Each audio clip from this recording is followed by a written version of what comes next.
ఇతర పార్టీలకు సంబంధించినటువంటి వైసీపీ కావచ్చు, తెలుగుదేశం కావచ్చు, జనసేన కావచ్చు, అవన్నీ అన్నీ తమ ప్రణాళికలను విడుదల చేసినాయి. ఆ మేనిఫెస్టో ప్రజలకి మేము వచ్చేస్తాం, ఇచ్చేస్తామని చెప్పారని సూపర్ సిక్స్ల దగ్గర నుంచి పాంచ్ పటాకాల దాకా చాలా ఉన్నాయి. మేము అడుగుతుంది, మేము విడుదల చేస్తున్నటువంటి ప్రణాళిక రాష్ట్రానికి సంబంధించింది, ఈ నగరానికి సంబంధించినటువంటి ప్రణాళిక. ఇది రాజకీయ రాజధాని, వ్యాపార కేంద్రం, ముఖ్యమైనటువంటి వాణిజ్య కేంద్రంగా వెలసిల్లుతూ ఉన్నటువంటి విజయవాడ కొనారిల్లుతుంది. ఆ కొనారిల్లిపోవడానికి ఉన్నటువంటి కారణాలను వెలికితీసి ఈ నగరంలో మేము శాసనసభ్యులుగా గెలిస్తే, ఈ సెంట్రల్ నియోజకవర్గంలో సిపిఎం శాసనసభ్యుడు గెలిస్తే రాష్ట్ర స్థాయి సమస్యలతో పాటు నగర స్థాయి సమస్యలు కూడా పరిష్కారం చేస్తామని చెప్పినటువంటి హామీలతో కూడినటువంటి ఆచరణాత్మకమైనటువంటి ప్రక్రియతో రూపొందించబడినటువంటి మేనిఫెస్టో ఈరోజు సిపిఎం విజయవాడ మీకు రిలీజ్ చేస్తూ ఉంది. కాలాలలో కేంద్రంలో బీజేపీ, రాష్ట్రంలో గతంలో టీడీపీ 5 ఏళ్ళు, ఇప్పుడు 5 ఏళ్ళు వైసీపీ.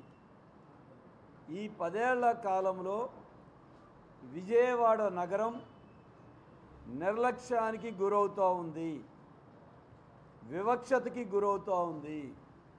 ఈ నిర్లక్ష్యం ఇంకా సాగటానికి వీలు లేదు.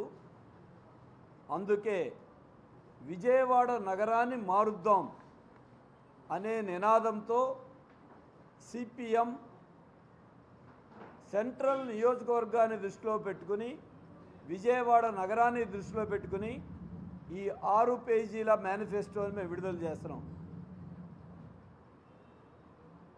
మేము ఒకటే చెప్తున్నాం, విజయవాడ నగరానికి, సెంట్రల్ నియోజకవర్గానికి లొంగిపోయే నాయకులు వద్దు, భూ కబ్జాదారులు వద్దు, అవినీతి పరులు వద్దు. విజయవాడ నగరానికి దమ్ముతో, ధైర్యంతో, చిత్తశుద్ధితో కేంద్ర రాష్ట్ర ప్రభుత్వాల మీద ఒత్తిడి తెచ్చేటువంటి ప్రజాప్రతినిధులు కావాలి. అందుకే ఇండియా వేదిక బలపరిచిన సిపిఎం అభ్యర్థిగా నన్ను గెలిపించండి. మేము గెలిచి శాసనసభ వేదికగా నగరాన్ని అభివృద్ధికి కృషి చేస్తాం, ప్రభుత్వాల మీద ఒత్తిడి తెస్తాం, సాధిస్తాం అనేటువంటి నమ్మకంతో ఈ మేనిఫెస్టోని ప్రజల ముందు ఉంచుతున్నాం. ప్రజల సూచనలు, సలహాలు తీసుకుని దీన్ని మరింత పరిపుష్టం కూడా చేస్తాం. ప్రధానమైన నినాదం భారాలు వద్దు, అభివృద్ధి కావాలి.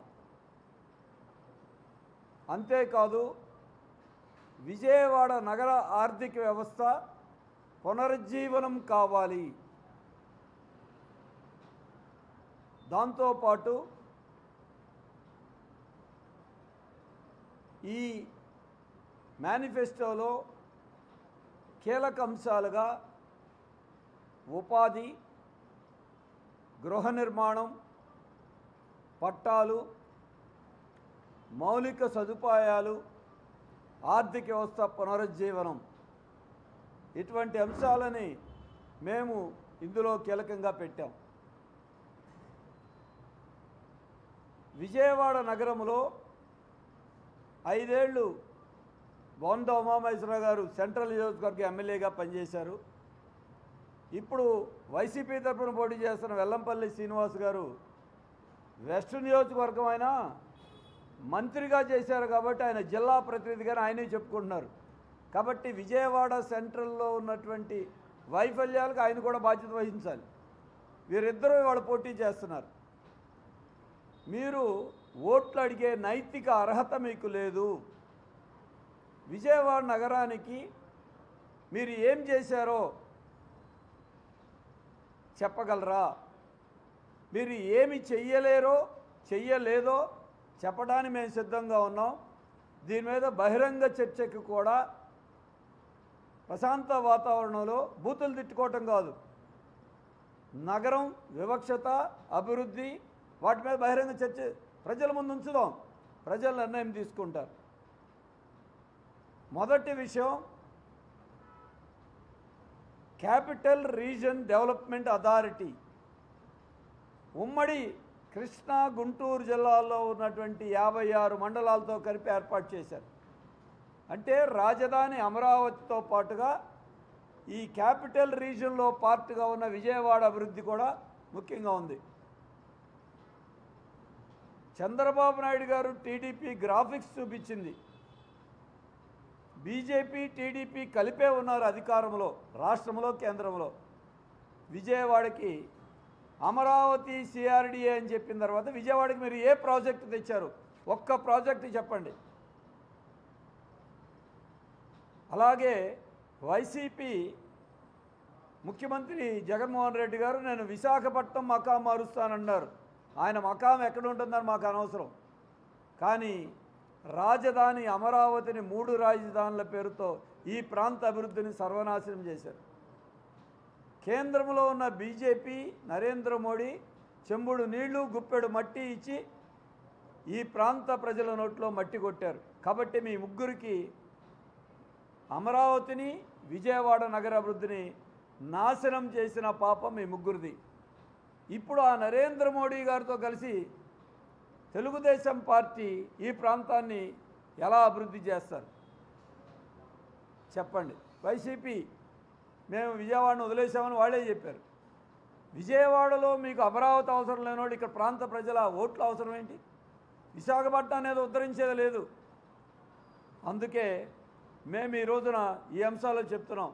మీరు ఏం అభివృద్ధి, గుణదలలో ఉన్నటువంటి సెంట్రల్ నియోజకవర్గంలో ఫ్లైఓవర్ బ్రిడ్జి 2009 ఫిబ్రవరి 19వ తారీఖున శంకుస్థాపన చేశారు. 3 ప్రభుత్వాలు మారినాయి, 5 ముఖ్యమంత్రులు మారారు. సుమారుగా 5600 రోజులు గడిచింది. ఇప్పటికీ 4 మొండి గోడలు తప్పేమీ లేవు. హైదరాబాద్లో ఎన్ని ఫ్లైఓవర్లు ఉన్నాయి? దాంతో పోల్చుకోకపోవచ్చు. విజయవాడ నగరానికి 15 ఏళ్లలో ఫ్లైఓవర్ కట్టలేదు. బాండు ఉమామహేశ్వరరావు ఎమ్మెల్యే, వైసీపీ వాళ్ళు ఎమ్మెల్యేలుగా ఉన్నారు. చంద్రబాబు నాయుడు గారు ముఖ్యమంత్రిగా ఉన్నారు, జగన్మోహన్ రెడ్డి గారు ఉన్నారు, ఇంకా మధ్యలో కిరణ్ కుమార్ రెడ్డి గారు వగైరాలు కూడా ఉన్నారు. మరి ఒక్క ఫ్లైఓవర్ బ్రిడ్జి పూర్తి చేయడం చేతగాని మీకు విజయవాడ, అమరావతి రాష్ట్ర అభివృద్ధి అని చెప్పుకునే నైతిక అర్హత ఎక్కడుందని అడుగుతున్నాం. మీ వైఫల్యానికి ఆ మొండి గోడలే అద్దం పడతా ఉన్నాయి. మధురా నగర్ అండర్ బ్రిడ్జి 6 ఏళ్ల తర్వాత ఎన్నికల్లో అరకొరగా నిన్న మొన్న ఓట్ల కోసం ప్రారంభం చేశారు. వ్యాంబే కాలనీ అండర్ బ్రిడ్జి లేదు. సింగనగర్లో వామపక్షాలు కార్పొరేషన్లో ఉన్నప్పుడు కట్టిన ఫ్లైఓవర్ తప్ప 25 ఏళ్ల నుంచి ఫ్లైఓవర్ బ్రిడ్జి లేదు. విజయవాడలో కట్టిన ఫ్లైఓవర్లు ఎందుకు పనికిరాని ఫ్లైఓవర్లు. బెంచ్ సర్కిల్ ఫ్లైఓవర్ వెళ్ళి గవర్నమెంట్ ఆసుపత్రి దగ్గర మొత్తం బాటిల్ నెక్ ఆగిపోతుంది. నెడమానూరు వరకు కూడా ఫ్లైఓవర్ కడతామన్నది ఏమైంది? విజయవాడకు ఒక ఫ్లైఓవర్ కట్టలేని చేతగాని ప్రభుత్వాలు కాబట్టి విజయవాడని నిర్లక్ష్యం చేశారు. 3 ప్రభుత్వాలు, కేంద్రము, రాష్ట్రము. మేము అందుకే విజయవాడకి ఇవాళ అందుకే చెప్తున్నాం, దమ్మున్న పోరాడే నాయకులు కావాలి. ఫిరాయింపుదారులొద్దు, స్వాతంత్ర సమరయోధుల భూములు కబ్జా చేసేవాళ్ళొద్దు, గుళ్ళో లింగాన్ని మింగేటువంటి నాయకులొద్దు, నగరం అభివృద్ధి కోసం కృషి చేసే నాయకులు కావాలి. అందుకే మేము ఇందులో ముఖ్యంగా చెప్పదలుచుకుంది, విజయవాడ నగరం 4 ప్రధాన రంగాల మీద ఆర్థిక వ్యవస్థ ఆధారపడింది. 1 వాణిజ్య రంగం, వ్యాపారం, వాణిజ్యం. 2 మోటార్ ఆటో నగర్. 3 భవన నిర్మాణ రంగం. 4 సర్వీస్ రంగం. ఇక్కడేమి ప్రభుత్వ రంగ సంస్థలు లేవు, గవర్నమెంట్ ఆఫీసులు పెద్దగా లేవు. ఈ 4 రంగాలు సంక్షోభంలో ఉన్నాయి. వాణిజ్యం కుదేలైపోయింది, భవన నిర్మాణ రంగం సంక్షోభంలో పడిపోయింది, ఆటో నగర్ క్షీణదశకు వచ్చేసింది, మోటార్ రంగం కుదేలయ్యింది, సర్వీస్ సెక్టార్ రాజధాని కానీ ప్రభుత్వ విధానాలు, కేంద్రం యొక్క పెద్ద నోట్ల రద్దు, జీఎస్టీ వీటితో నగరం అయిపోయింది. అందుకే నగరంలో కొత్త ఉపాధి కల్పించకపోగా ఉన్న ఉపాధి కూడా దెబ్బతింది. ఈ 10 ఏళ్లలో 10 మందికి ఉద్యోగాలు ఇచ్చే ఒక్క సంస్థ అయినా బీజేపీ కానీ, టీడీపీ కానీ, వైసీపీ కానీ మీరు విజయవాడలో పెట్టారా? ఏ సంస్థనైనా చూపించండి. కొత్తవి పెట్ల, ఉన్నవి మూతపడుతున్నాయి, చిన్న పరిశ్రమలు మూతపడిపోతున్నాయి. డీమార్ట్, వాల్మార్ట్లు వచ్చిన తర్వాత విజయవాడలో సుమారుగా 500 కిరాణా షాపులు మూతపడిపోయింది. చిన్న వ్యాపారులు దెబ్బతినిపోయారు. భవన నిర్మాణ రంగంలో కార్మికులకి పని లేదు. అందుకే ఈ ఆర్థిక వ్యవస్థను పునరుజ్జీవనం చేయాలంటే కేంద్ర రాష్ట్ర ప్రభుత్వాల మీద ఒత్తిడి రావాలి. రెండో అంశం మేము చెప్పేది గృహ నిర్మాణం. అద్దెలకు ఉన్న వాళ్ళకి ఇళ్ళు 28,000 ఇళ్ళు జక్కంబూళ్ళలో కడతామని దాన్ని 6,000 కుదించారు. టీడీపీ వాళ్ళు రద్దు చేశారు మిగతాయి. ఆ 6,000 50,000 లక్ష రూపాయలు డబ్బు కట్టించుకుని ఇంతవరకు ఇళ్ళు ఇవ్వాల. సింగనగర్లో ఎక్సెల్ ప్లాంట్ చెత్త ఫ్యాక్టరీ దగ్గర కట్టిన సుమారుగా 700 ఇళ్ళు ఖాళీగా ఉన్నాయి, కేటాయించాల. జగనన్న కాలనీలు కాగితాల వరకే పరిమితం ఉన్నాయి. టీడీపీ కానీ, బీజేపీ కానీ, వైసీపీ కానీ ఎన్ని ఇళ్ళు పూర్తి చేసి ఇచ్చారో మీరు విజయవాడలో శ్వేతపత్రం ప్రకటించండి. ఇద్దరు మేము చూపిస్తాం. కట్టి ఖాళీగా ఉన్నవి, కట్టకుండా కాగితాలు ఇచ్చినవి. అందుకే మా ప్రయారిటీ అద్దెలకున్న వాళ్ళందరికీ ఇళ్ల స్థలాలు ఇస్తాం. దానికి కూడా మేము స్పెసిఫిక్గా ఊరికే నోటి మాటగా చెప్పట్లా. నగరానికి మేము అమరావతిలో ఇస్తాం, లేకపోతే గుంటూరులో ఇస్తామని చెప్పట్లా. డిస్నీ ల్యాండ్ సింగనగర్లో 57 ఎకరాల స్థలం ఉంది. లీజు కాలపరిమితి అయిపోయింది. అక్కడ కబేళా పెట్టాలని కార్పొరేషన్ తీర్మానం చేశారు. కబేళా రద్దు చేసి 57 ఎకరాలు ఇళ్ళు లేని పేదవాళ్ళకి నగరంలోనే ఇళ్ళు ఇస్తాం. 5 లక్షల రూపాయల ఆర్థిక సహాయం కేంద్ర రాష్ట్ర ప్రభుత్వాల నుంచి రాబడతాం ఒక్కొక్కరికి.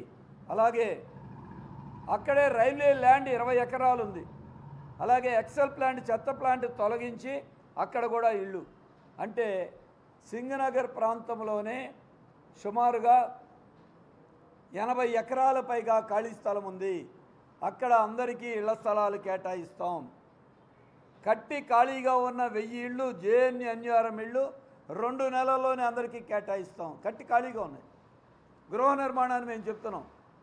తర్వాత విజయవాడలో కొండలైనా కాలువ కట్టలైనా 50 ఏళ్ళు 60 ఏళ్ళ నుంచి ఉన్న వాళ్ళకి పట్టాలు ఇవ్వాలి. రిజిస్ట్రేషన్ ఇచ్చిన వాళ్ళకు కూడా జగన్ గారి బొమ్మలు తప్ప అసలు ఒరిజినల్ వాళ్ళు ఫోటో కనపడదు దాంట్లో. అవి కూడా ఎందుకు పనికిరావు. అందరికీ పట్టాలు. అందుకే ఉపాధి, గృహ నిర్మాణం, పట్టాలు కీలకమైన అంశాలు. దాంతోపాటుగా ఈ పట్టాల్లోనే వ్యాంబే కాలనీ, రాజరాజేశ్వరిపేట ఇతరవన్నీ కూడా ఉన్నాయి. మూడో విషయం మౌలిక సదుపాయాలు. బ్రిడ్జీలు, అండర్ బ్రిడ్జీలు, ఫ్లైఓవర్ బ్రిడ్జీలు. వీటికి విజయవాడ సెంట్రల్ నియోజకవర్గం ఎక్కడుందంటే కాలువలు, రైల్వే ట్రాక్లు వీటి మధ్య ఉంది. ఈ కాలువలు, రైల్వే ట్రాక్ల మధ్య ఉన్న వాళ్ళకి కావాల్సింది రాకపోకలకి ఫ్లైఓవర్ కావాలి, అండర్ బ్రిడ్జీలు కావాలి.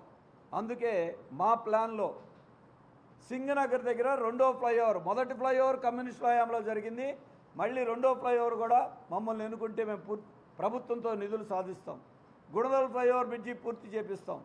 ఎందుకు అయిపోయిందో విజయవాడలో అందరికీ తెలుసు. గుణదల ఫ్లైఓవర్ కావాలని తెలుగుదేశం, వైసీపీ నేతలు ఉద్దేశపూర్వకంగా ఆపేశారు అది. అలాగే మధురానగర్ పప్పుల మిల్ దగ్గర ఇంకొక బ్రిడ్జి, వ్యాంబే కాలనీ దగ్గర అండర్ బ్రిడ్జి, న్యూ రాజరాజపేట దగ్గర బ్రిడ్జి, ఇట్లా నిర్దిష్టమైనటువంటి మా మేనిఫెస్టోలో పేర్కొనటం జరిగింది. అందుకే తర్వాత భారాలు పోవాలి, అభివృద్ధి కావాలి. భారాలలో ముఖ్యమైనది చెత్త పన్ను, ఇంటి పన్నులు. ఈ చెత్త పన్నులు ఇళ్ల మీద, నివాసాల మీద, అలాగే వ్యాపార సంస్థల మీద. దీన్ని ఇప్పటికే పోరాటం ప్రారంభించాం. అలాగే భారాల్లో ఇంకోటి, కృష్ణానది తీరాన 1,00,000 నీటి మీటర్లు పెట్టడానికి కాంట్రాక్ట్ ఇచ్చారు. 700 మీటర్లు పసుపు తోటలో బిగించారు. దాన్ని అడ్డుకుని పెట్టింది తీయించేశాం.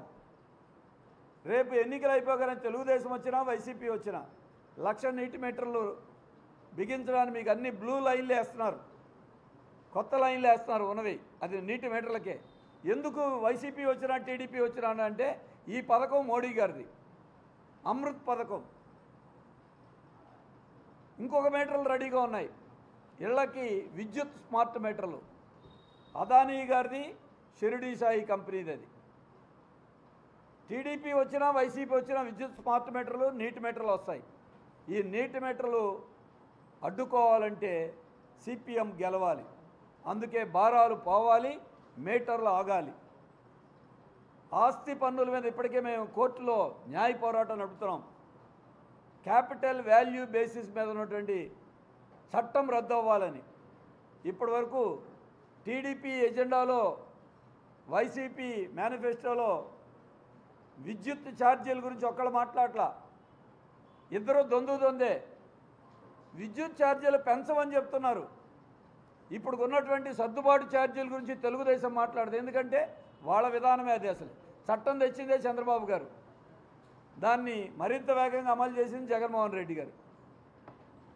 అందుకే సర్దుబాటు ఛార్జీలు విద్యుత్ పోవాలి, స్మార్ట్ మీటర్లు ఆగాలి, నీటి మీటర్లు పోవాలి. అందుకే భారాలు పోవాలి, అభివృద్ధి కావాలి అనేటువంటి నినాదంతో ముఖ్యం ఉంది. కీలకమైంది, విజయవాడ నగరం కేంద్ర ప్రభుత్వం నిర్లక్ష్యం చేసింది. విభజన చట్టంలో Vijayawada Visakha metro rail project ఉంది. పోనీ మెట్రో సూట్ కాకపోతే ఇంకొక ప్రజా రవాణా వ్యవస్థ రావాలి. కానీ అసలు దాన్ని పూర్తిగా మెట్రో ఆఫీస్ కూడా ఎత్తేసారు విజయవాడలో. అంటే మెట్రో క్లోజ్ అయిపోయింది. ఏం చేశారు టీడీపీ కానీ వైసీపీ కానీ? ఇప్పుడు ఏం చెప్తున్నారు? గవర్నమెంట్లో మేము ఉంటాం కాబట్టి మమ్మల్ని గెలిపిస్తే నిధులు తెస్తామని. మీరు నిధులు తీసుకురారు. మీరేమిటంటే ముఖ్యమంత్రులకి భజన చేస్తారు. ఎందుకోసం? మంత్రి పదవుల కోసం. ఇప్పుడే ఆల్రెడీ ఎమ్మెల్యేలు అయిపోయినట్టు, మంత్రి పదవులు కూడా ప్రమాణ స్వీకారం చేసినట్టు నాయకులు కళ్ళగంటున్నారు ఇప్పటికే. మరి అందుకే మీరు మెట్రో రైలు అసలు ఈ 10 ఏళ్లలో బోండా ఉమాయేశ్వరరావు కానీ వెల్లంపల్లి గారు కానీ ఒక్కసారైనా కేంద్రం మీద మాట్లాడే ఏమైంది అసలు? అది ఈ అంశాలన్నిటికీ కూడా ఈరోజు